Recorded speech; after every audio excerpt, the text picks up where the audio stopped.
Section 1. You'll hear a young student asking the social organizer of his school for information about organized trips. First, you have some time to look at questions 1 to 4.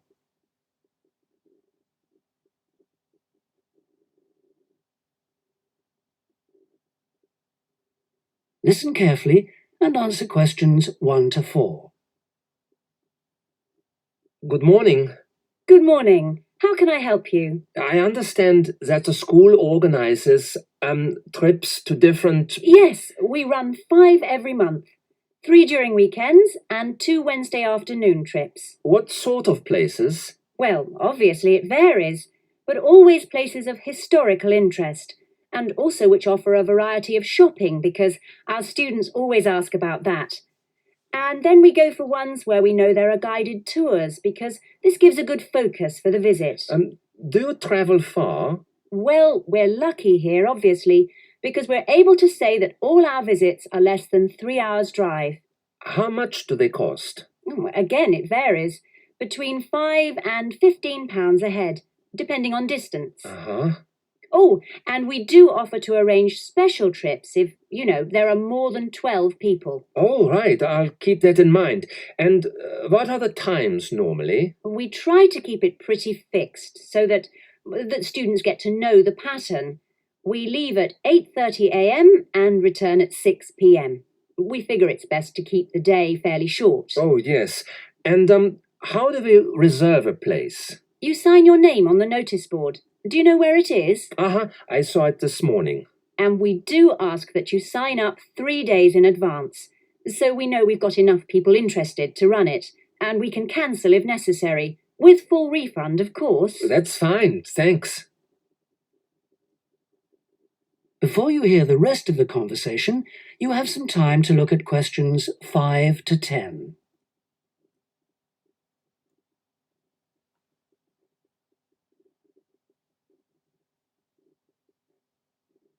Now listen and answer questions 5 to 10.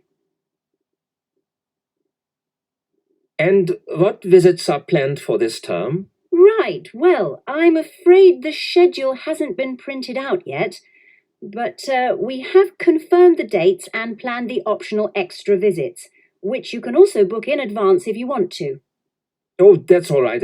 If you can just give some idea of the weekend ones, so I can, work out when to see friends, etc. Oh, sure.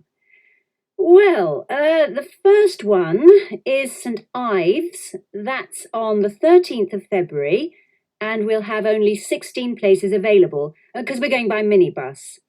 And that's a day in town with the optional extra of visiting the Hepworth Museum. All right, yeah, that sounds good. Then there's a London trip on the 16th of February, and we'll be taking a medium-sized coach, so there'll be 45 places on that. And let's see, the optional extra is the Tower of London. Oh, I've already been there.